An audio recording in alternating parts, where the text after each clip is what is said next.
Have you ever sat by the window, watching the world pass by, and wondered whether it's still a good idea to travel at this age? The sights, the sounds, the memories. There's something deeply romantic about packing a suitcase and stepping into the unknown. But what many don't realize is that after 70, the unknown carries risks that can quietly turn a joyful escape into a painful memory. It's not that you've changed who you are. The spirit of adventure might still be burning strong within you, but the vessel, the body that once carried you effortlessly through crowded airports, long bus rides, and winding streets, has become more delicate, more vulnerable, and that changes everything. Take James, for instance. At 74, he had always been the planner of the family's vacations. Cruises, road trips, European getaways. He loved them all. So when he suggested a 2-week cruise with his wife to celebrate their anniversary, no one thought twice. It sounded perfect. No stairs, no baggage claim. Just ocean views, good food, and peace. But on the 4th night, James woke up with a pain in his chest that wouldn't go away. He tried to dismiss it at first. "It's just indigestion," he whispered. But deep down, he knew something wasn't right. The ship's medical team did their best, but they couldn't do much while adrift in the middle of the sea. The hours that followed were filled with fear and waiting for an emergency evacuation, waiting for help that took too long. James survived, but barely, and the man who once booked trips with ease now hesitates before even browsing flights. These stories aren't meant to frighten you. They're meant to bring light to a truth many seniors don't hear until it's too late. As we age, our bodies become less predictable. A small change in altitude, a little dehydration, or an unfamiliar strain of bacteria can affect us in ways it never used to. A tiny hiccup becomes a major emergency when you're far from home, away from your doctor, your routine, and your safety net. Health isn't the only concern. Let's talk about something we often brush aside: germs. It may sound simple, even silly. After all, we've lived through decades of colds, flus, stomach bugs. But here's the thing: our immune systems are no longer what they were.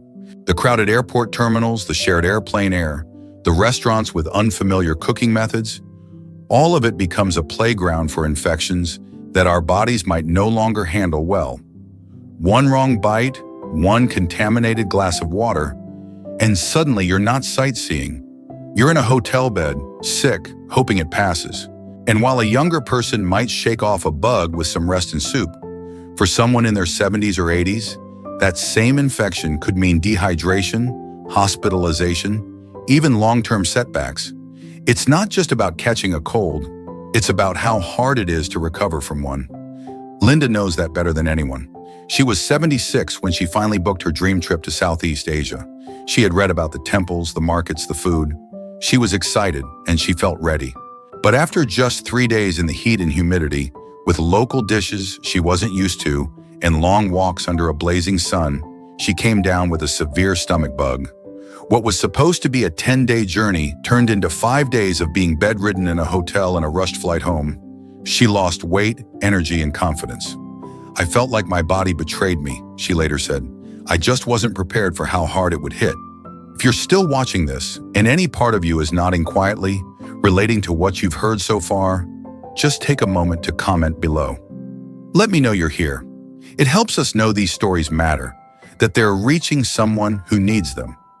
And if you feel this video might help a friend, a sibling, a parent, please share it. Sometimes just a gentle warning is enough to protect someone from hardship they never saw coming. Because here's the truth. It's not about saying no to adventure. It's about saying yes to safety, to wisdom, and to knowing the difference between risk and reward.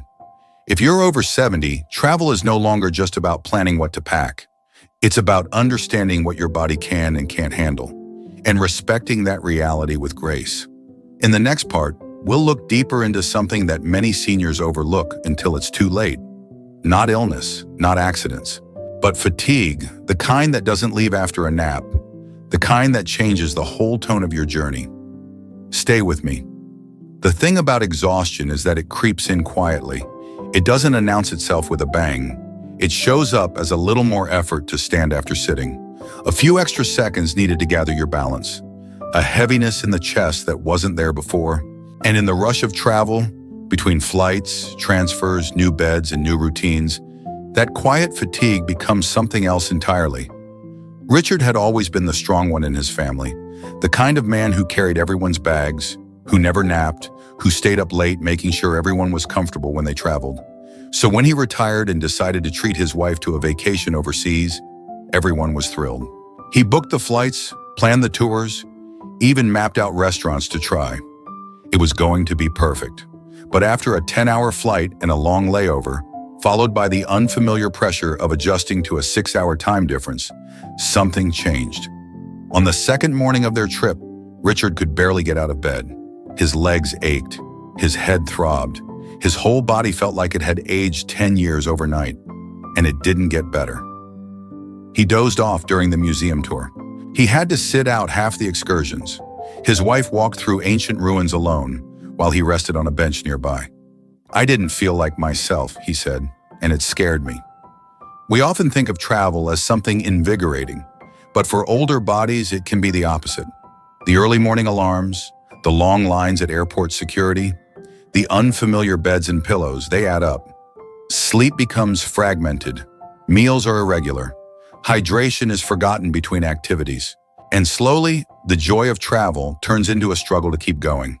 Fatigue doesn't just make you tired, it slows your reflexes, it dulls your judgment, it weakens your immune system. You're more likely to trip, more likely to catch something, more likely to forget something important. And sometimes, even when you return home, the body doesn't bounce back the way it used to. What once took a day to recover from now takes weeks. A quiet woman named Teresa wrote to us last year. She had just come back from visiting her daughter in another country. It had been a long-awaited trip. Her grandkids were overjoyed to see her. But midway through the visit, Teresa began to feel overwhelmed. She was trying to keep up with the fast pace, the outings, the new foods. She smiled through it all, but deep down she felt something breaking down inside. Her strength, her clarity, her rhythm. When she got home, she slept for nearly 3 days straight. Her joints swelled, her blood pressure spiked, and her usual calm was replaced by a fog she couldn't explain. "I don't regret seeing them," she told us, "but I do regret how I prepared, or rather, how I didn't." That's the key, preparation. Not just in terms of packing and passports, but in managing your energy, knowing your limits, building in extra rest days, saying no to back-to-back activities, choosing direct flights even if they cost a bit more, planning meals, staying hydrated, keeping familiar snacks nearby. These are not small things. These are the anchors that help keep you well in the storm of motion. And if you're still watching this, it means you're listening, not just to me, but maybe to something inside yourself that's whispering, "Slow down, take care, you matter." That voice is wise. Don't ignore it. If you haven't shared this video yet, now is a good time. Someone else might need to hear this too. Maybe it's your friend who keeps planning trips without thinking twice. Maybe it's your sibling who never wants to admit they're slowing down. You could be the gentle voice that keeps them safe. Because here's the truth no one talks about enough. You deserve peace on your travels, not just pictures. You deserve comfort, not survival mode. You've earned the right to move slowly, to rest, to say, "I'll sit this one out," without guilt. Your journey doesn't have to look like it did at 30. It can be softer now, more intentional, more kind. And yet, even if you take care of your health and your energy, there's one thing that can still take you by surprise. Something as simple and as dangerous as a misstep. In the next part, we'll explore the hidden risk that no itinerary prepares you for, the silent danger of falls, and how one trip can change everything. Stay with me. There's something humbling about the ground. How steady it feels beneath our feet. How we take its presence for granted until the moment it betrays us. For many seniors, that moment comes not with drama, but with the simplest misstep. A curb that's higher than expected, a staircase dimly lit, a slippery tile in a hotel bathroom. And just like that, everything changes. Linda was 78 when she boarded her flight to Italy. She had dreamed of this trip for decades, saved for it carefully, and even trained her walking stamina by doing laps around her neighborhood each morning. "I wanted to be strong for this," she said. "I didn't want to feel like I had to sit everything out." For the first 2 days, she was radiant. smiling in front of cathedrals, laughing at cafes, walking cobblestone streets with a sparkle in her eye. But on the third night, as she stepped down from a curb in a narrow alley, her shoe caught the edge. Her balance slipped. She fell hard, so hard that she couldn't move. Locals rushed to help. An ambulance came. She was taken to a hospital where doctors confirmed a hip fracture. Surgery was required. Her trip was over. And worse, her independence was put on hold for months. Falls are often thought of as accidents, random and unlucky. But for those over 70, they are among the most serious threats to safety. And they happen most easily when we're out of our routine, out of our environment, out of the rhythm that keeps us balanced. A fall at home might leave you bruised. A fall in a foreign city might leave you broken, both physically and emotionally. Because it's not just the injury, it's the fear that comes afterward. The fear of walking, the fear of stairs, the fear of venturing too far from safety again. That's what Linda carried home with her. Not just the scar, but the shrinking of her confidence. And it's not always dramatic. Sometimes it's simply the exhaustion in your legs from walking all day in shoes that weren't quite right. Or the dehydration that creeps up after too much sun and not enough water. Or the missed step on a tour bus with a handrail that came too late. These things build on each other. A tired body loses its sharpness. A misjudged movement becomes a fall. This is not about being fragile, it's about being human. Even the strongest among us lose a little bit of stability with time.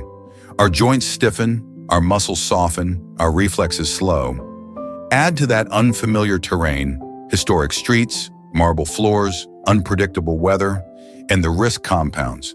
And when it happens abroad, help isn't always immediate.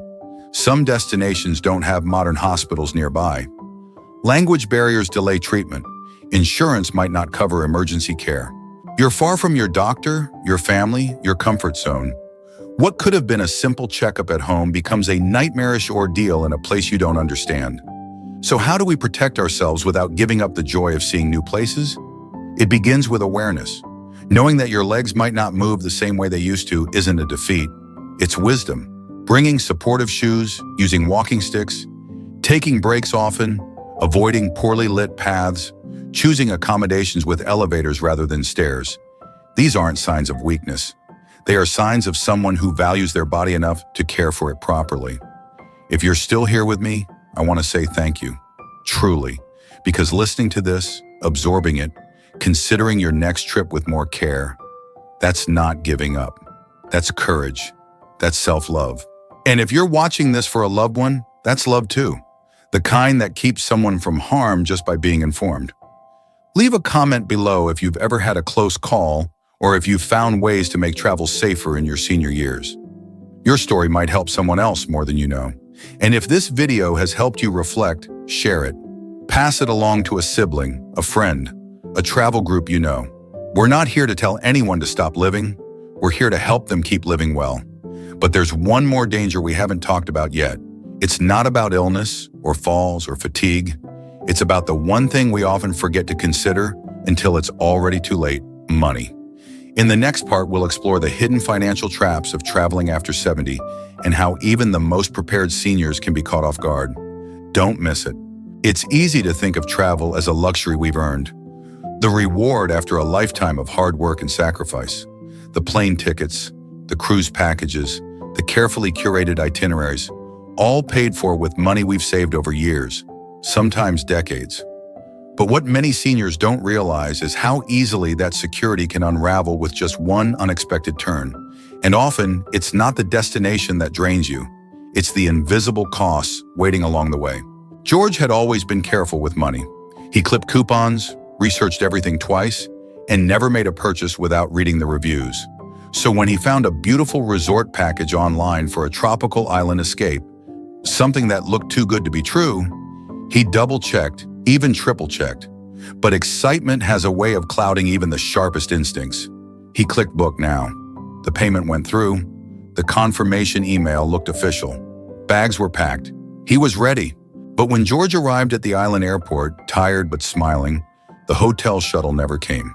He waited. He called. No answer. Finally, a local taxi driver explained it to him. That resort? It didn't exist. The address was fake.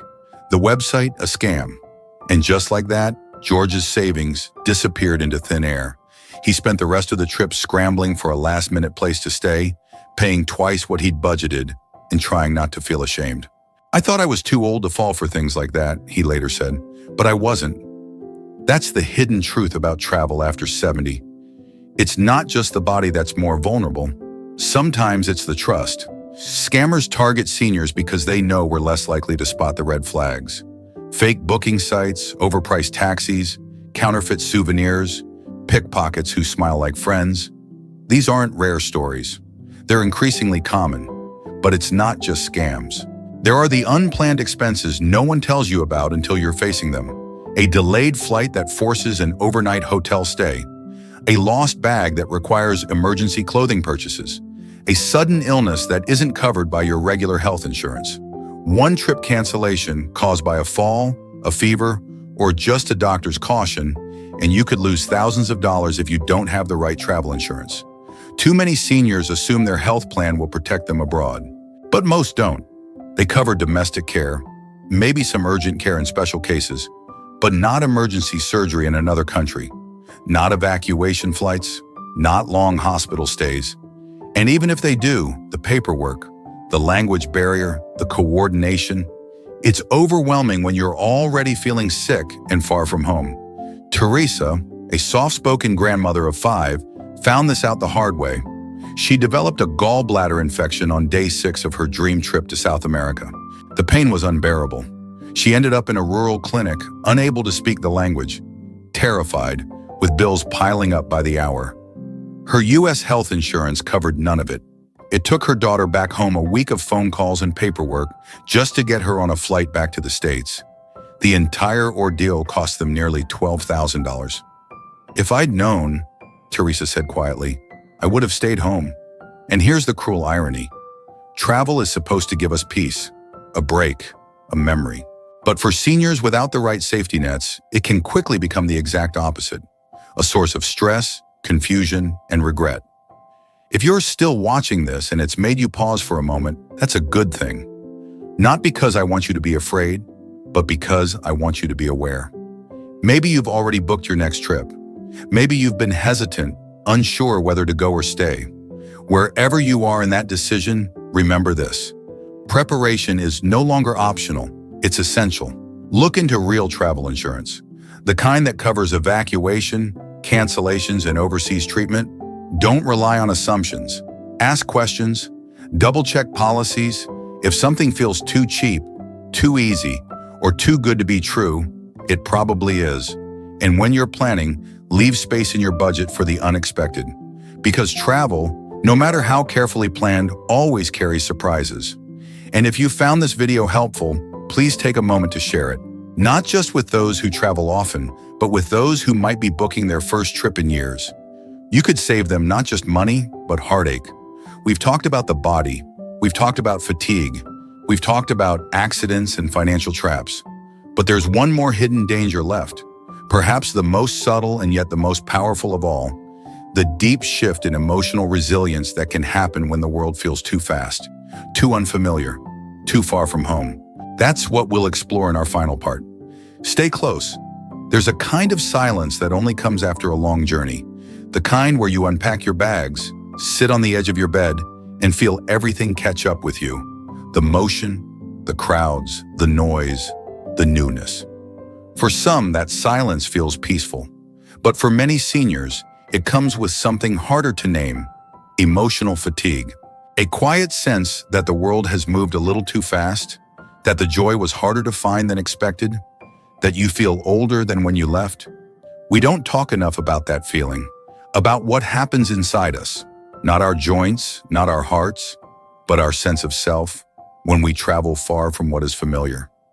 When the food tastes too different, when the signs don't make sense, when the time zones steal our sleep, and even the smiles of strangers feel just slightly out of reach.